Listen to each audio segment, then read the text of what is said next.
At some point, every guitarist feels stuck. They practice regularly and they watch free YouTube tutorials on the latest concepts, but they don't really make progress. And that leaves every guitarist asking the question, am I really practicing the right things? Over the last few years, I've taught hundreds of students, both privately and in schools, and I started to notice something really powerful. The students that made the most progress became really confident in their playing, and I noticed that all of these students shared the same few key habits. So in this video, I'm going to tell you what those key habits are and explain how you can use them in your own playing to start progressing faster. And if you're tired of learning the guitar from random YouTube videos and want a more structured and impactful path, check out my links in the description below. So the first habit I noticed my students have was they would actively listen to music. Active listening is when you listen to music not for your own enjoyment, but instead with the intent to analyse and learn from it. When you actively listen to a song, you're specifically listening to how a scale is used in a solo, how something is phrased, how this chord progression works together. Every time you do this, you're sharpening your musical skills and honing in on your instincts. Now you might think, I don't have a good enough ear for that, but not everybody starts with a good ear. It's all about focus and practice. The more you do this, the more you're going to develop those skills. Active listening is by far one of the quickest ways to improve your playing and start learning from those pros you really admire. Now, when you're ready to start using these things that you hear from active listening, you're then ready to move on to our next habit. So one of the most powerful habits you can develop as a guitar player is to transcribe songs. If you're not familiar with what transcribing is, it's when you listen to a piece of music or a guitar solo by ear and you write it down. I understand this might seem intimidating at first, but from someone who's done countless transcriptions, I promise you that it's actually transcribing that's going to give you these skills. It allows you to take something you hear audibly and then see it visually and then physically play it on your own instrument. So you're absorbing this information in three very different ways, which is going to help connect you with all these pro things you're hearing and turn it into something that you can apply for yourself. Back when I was at university, I would transcribe daily. I was in a function band that was up and coming, and I had to transcribe songs on a regular basis, not only to keep up with the repertoire needed, but to also keep my musical skills sharp. And now that's really paid off as I've developed as a musician. I've got a huge repertoire of charts which I can call on at any point, so it's less preparation time for gigs, and I've sharpened my ear in the process. So moving on to habit 3. We all love the idea of being a self-taught musician, especially when we hear our idols used to sit with a record player and teach themselves from their home basement. But in reality, a lot of self-taught players have huge gaps in their playing, and that's because they haven't had someone to guide them through their journey. Now, when I teach students, I encourage them to ask as many questions as possible. Not because they don't know anything, but because I'm there as their mentor, and by asking questions, we can fast-track their progress. If a student is trying to learn something that I've already mastered, I can very quickly give them all the experience that I've had using that concept in a very quick bite-sized lesson, which bypasses all of that time of study that student then needs to go through.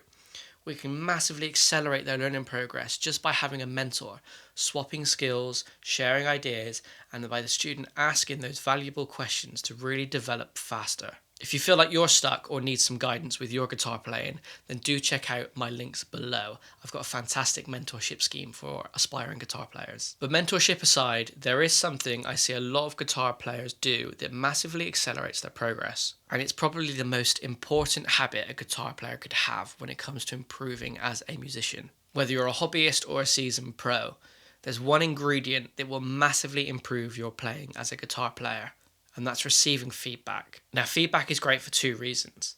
It's not only tailored specifically to you and your needs, but it's also a knowledge shortcut, allowing you to fast track that learning process. It's very easy when practicing to pick up bad techniques, especially if you haven't got a mentor or a teacher there to keep you in line. Having feedback is a great way of keeping those bad habits in check. They're going to make sure you're playing with the right technique, with the right feel, playing the right notes, and in turn, it's going to help you develop faster. And when you get feedback from someone you trust, you're going to stop questioning yourself at every turn. Your confidence is going to increase because you've got someone who can give valid feedback, someone whose opinion means something to you. And when they give you constructive, reinforcing feedback, you just feel great as a musician. Now, when you do work with someone you trust, The next great habit to get into is having a skills audit. I audit my students regularly to make sure that we're always on track with their goals. Not everybody learns guitar for the same reasons, and therefore not everybody wants to learn the same things. I've got students that learn purely for fun to play songs, and I've got students that want to take guitar for a career. And I have to teach them differently because the approach is different. So I will regularly get together with my students and discuss their goals. Where do we want to go? Where do we feel like our weaknesses are? Where do we feel like our strengths are? And we can then tailor lessons to ensure that they're actually impactful and important. There's no point studying the same thing over and over and over again if it's no use to us. So having a skills audit is fantastic for making sure that your practice routine is targeted and specific to your goals. We can then develop a fantastic practice routine that really focuses in on the students' weaknesses and makes sure they reach their goals faster. Once we have a skills audit, the next thing to do is a practice audit. When a student approaches me and says, hey, I've hit a plateau in my playing, one of the first things I ask them is, what are we practicing and how are we practicing? Because I'm a big believer of you play what you practice.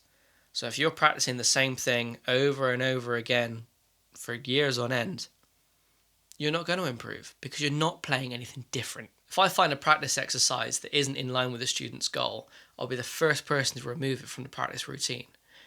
There's no point trying to learn Sweet Child of Mine, but practicing Sweet Home Alabama. You're not going to get the same outcome. I'll then work with the student to make sure that we can find practice exercises that are relevant to their goals. And this is going to instill that sense of progression again and fun back into the student. I'm also guilty of practicing the same thing over and over again, hitting a plateau, getting bored with the guitar and feeling uninspired. It's only when I stop, reassess and rethink that I then go, okay, this starts to become fun again. I can see the pathway. I can see the journey. So the next time you pick up your guitar to play the same scales over and over again, perhaps have a little rethink as to whether that's in line with your goals. Now, whilst we're talking about practice, my final key habit to improving with the guitar is to practice little and often. I see so many students say, oh, I didn't have time to practice this week, but I did play for 3 hours yesterday. And that highlights a common misconception in students. They'll often quote me that Malcolm Gladwell quote of needing 10,000 hours to master anything. And whilst that's true, playing the guitar isn't simply about logging the hours. Practice is all about compounding. It's about chipping away piece by piece and building on your previous knowledge. You can refine and you can develop. I read a lot of books and I've recently finished Atomic Habits by James Clear. And he talks about just improving by 1% each day. Now, when you improve by 1% each day for a year, that's a 365% increase in your ability. Whereas if I improve 10% every other week, those numbers just don't add up. So little and often really is the key. Now, we've learned a lot here, and that can seem overwhelming. But just start by adding 1 or 2 little habits into your day-to-day practice and see how that grows. Once that habit becomes second nature, try adding a few more. And you'll find within a year, you'll easily be flying through your goals faster than you ever were before. And remember, if you want more structured help on learning the guitar, do check out my links down below. I've got a fantastic course called Play Like a Pro that covers everything there is to know about the guitar. It's already used by hundreds of students that have found it really useful, and I'm constantly adding to it to make sure you get the best education possible. So check out Play Like a Pro in the links below, but until then, I will see you in the next one.